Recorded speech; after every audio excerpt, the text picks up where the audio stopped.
Morning news కి స్వాగతం. పత్రికల్లోని ముఖ్యాంశాలు చూద్దాం. ఈనాడు పత్రిక, పల్లెం నిండా పుష్టి, మనం తినే ఆహారమే శరీరంగా మారుతుంది, మనసుగా మారుతుంది, జీవితానికి చోదక శక్తి అవుతుంది. కానీ దానిపై మనం చూపించే శ్రద్ధ ఎంత?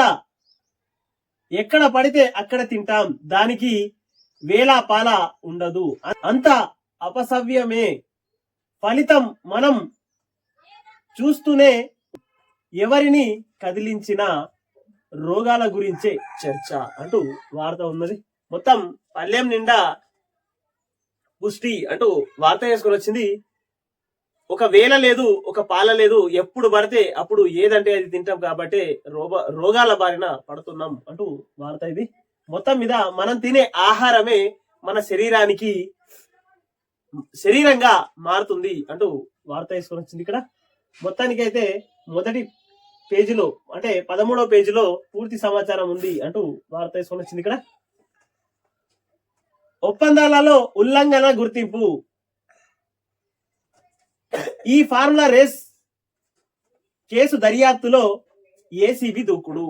మొత్తం ఈ ఫార్ములా రేస్ కేసులో మొత్తం మీద ఉల్లంఘనల గుర్తింపుగా ఏసీబీ గుర్తిస్తున్నది అంటూ వార్త చేసుకొని వచ్చింది.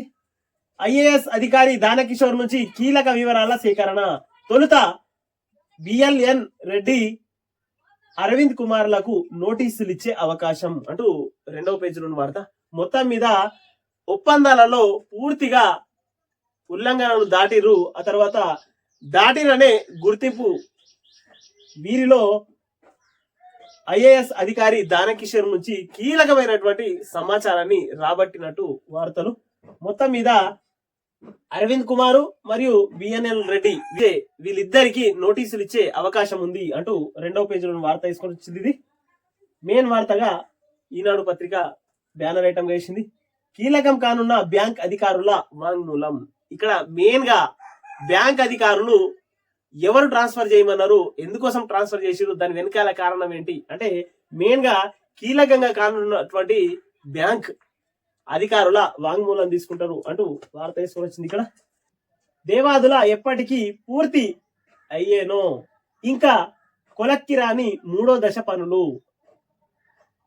అత్యధిక ఆయకట్టు ఉన్నది ఈ దశలోనే అంటూ వార్త వేసుకొని వచ్చింది. మొత్తం మీద ఈ దేవాదుల ప్రాజెక్టు స్టార్ట్ అయింది 2007లో స్టార్ట్ అయితే అప్పుడు బడ్జెట్ దీనికి కేటాయించింది కేవలం 13,087 కోట్లతో స్టార్ట్ అయిన ప్రాజెక్టు ఈ రోజుకు ఇప్పుడు ప్రజెంట్ నడుస్తున్నది 2022 వరకు. దాని అంచనా పెరుగుతూ మొత్తం మీద 2,290 కోట్లకు పెరిగింది. అయినా ఎప్పటి వరకు పూర్తవుతుందో చెప్పలేని పరిస్థితి. మొత్తం మీద 1300 అంటే దాదాపు 1400 కోట్లతో స్టార్ట్ అయిన పని ఇప్పుడు 2,290 కోట్లు కూడా దాటిపోయింది. అయినా అది పూర్తి అయ్యే వరకు ఏ టైం వరకు అవుతుందో ఎప్పటిదాకా అవుతుందో కూడా పూర్తి స్థాయిలో తెలియదు. మిగతాది 8వ పేజీలోని వార్త అంటూ వార్త తీసుకొని వచ్చింది. ఇక్కడ కజకిస్తాన్ లో కూలిన విమానం 38 మంది దుర్మరణం, 29 మందికి గాయాలు, పక్షి ఢీకొట్టడంతో అత్యవసర ల్యాండింగ్ చేస్తుండగా దుర్ఘటన అంటూ వార్త తీసుకొని వచ్చింది. కజకిస్తాన్ లో మొత్తం మీద విమానం కుప్పకూలిపోయింది. కేవలం పక్షి తగలడం వల్లనే విమానం కుప్పకూలిపోయింది. 38 మంది చనిపోయారు, 29 మందికి గాయాలైనాయి అంటూ వార్త తీసుకొని వచ్చింది. 2వ పేజీలోని వార్త ఇది. చలిలోను పెరిగిన విద్యుత్ డిమాండ్, గత ఏడాది కన్నా 40 మిలియన్ యూనిట్లు ఎక్కువగా వినియోగం అంటూ 14వ పేజీలోని వార్త ఇది. మొత్తం మీద చలిలోను విద్యుత్ డిమాండ్ పెరిగింది అంటూ వార్త చేసుకొని వచ్చింది. క్రైస్తవ మిషనరీ సేవలే పథకాలకు స్ఫూర్తి, సీఎం రేవంత్ రెడ్డి వెల్లడి. మెదక్ కెథడ్రల్ చర్చిలో ప్రత్యేక ప్రార్థనలు, ఏడుపాయల దుర్గమ్మకు పట్టు వస్త్రాలు సమర్పణ అంటూ 2వ పేజీలోని వార్త. మెదక్ చర్చిలో సీఎం రేవంత్ రెడ్డి ఆశీర్వాదం అందిస్తున్న diocese in charge bishop right reverend doctor Reuben Mark. చిత్రంలో పొంగులేటి శ్రీనివాస్ రెడ్డి, మైనంపల్లి హనుమంతరావు అంటూ వార్త వేసుకొని వచ్చింది. ఇక్కడ నేడు ముఖ్యమంత్రితో సినీ ప్రముఖుల సమావేశం. శ్రీతేజ్ కుటుంబానికి పుష్ప 2 చిత్రం యూనిట్ రూపాయలు 2 కోట్ల సహాయం. దిల్ రాజు కు చెక్కుల అందజేత అంటూ రెండవ పేజీలోని వార్త ఇది. మొత్తం మీద పుష్ప 2 కు సంబంధించినంత వరకు ఇక్కడ సినీ హీరో అల్లు అర్జున్ ను అరెస్ట్ చేయడం, ఆయన అరెస్ట్ చేయడం వెంటనే చకచక ఒక 5-6 గంటల్లోనే బెయిల్ తీసుకురావడానికి దాదాపు 4 కోట్ల రూపాయలు ఖర్చు పెట్టిరు.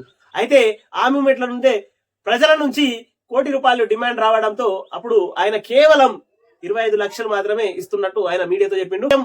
సీఎం రేవంత్ రెడ్డి గారు అసెంబ్లీలో జరిగినటువంటి చర్చ మీద మొత్తం ఒక సినిమా రిలీజ్ అయిందంటే కొత్తగా ఆ సినిమాలకు వీళ్ళు స్పెషల్ షోల కోసం కానీ ఆ తర్వాత సినిమాలకు సంబంధించినంత వరకు టికెట్లు పెంచుకోవడానికి అనుమతి ఇవ్వబోము అంటూ ఆయన అసెంబ్లీ సాక్షిగా కరాఖండిగా చెప్పడంతో ఇక్కడ సినీ రంగం మొత్తం కింద మీద పడి మొత్తానికి శ్రీతేజ్ కుటుంబానికి మా సినీ ఇండస్ట్రీ తరఫు నుంచి ఆ తర్వాత హీరో తరఫు నుంచి కలిపేసి మొత్తం మీద 2 కోట్లు ఇస్తాం అంటూ ఒక కొలిక్కి వచ్చింది.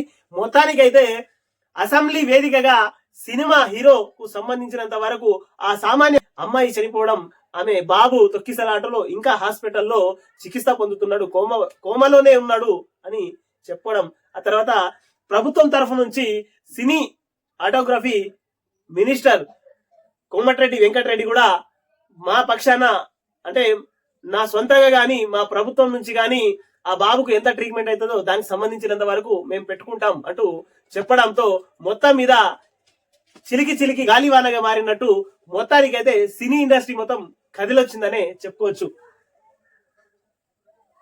ఏది ఏమైనా సినిమా 2 గంటల తాత్కాలిక ఆనందం కోసం 2 జీవితాలు, ఒక లేడీ మరణించడం జరిగింది. ఆ తర్వాత ఒక బాబు 10 సంవత్సరాల బాబు ఆసుపత్రిలో ప్రాణాలతో పోరాటం చేస్తున్నాడు. మొత్తం మీద ఆ కుటుంబానికి ఎంతో కొంత సహాయం చేసినా తిరిగి వాళ్ళు రాలేరు కాబట్టి ఎంతో కొంత సహాయానికి మొత్తం మీద తెలంగాణ ముఖ్యమంత్రి రేవంత్ రెడ్డి గారు లేపినటువంటి ఆ అసెంబ్లీ సాక్షిగా మాట్లాడినటువంటి మాటలకు సినీ పరిశ్రమ మొత్తం కదిలిందని చెప్పుకోవచ్చు. పెంకుటిల్లు ఉన్నవారే ఎక్కువ, సొంత స్థలాలున్న దరఖాస్తుదారులపై పరిశీలన. 39% ముగిసిన ఇందిరమ్మ ఇండ్ల సర్వే. సంక్రాంతి పండగలోపు పూర్తి అయ్యేలా కసరత్తు అంటూ రెండవ పేజీలోని వార్త.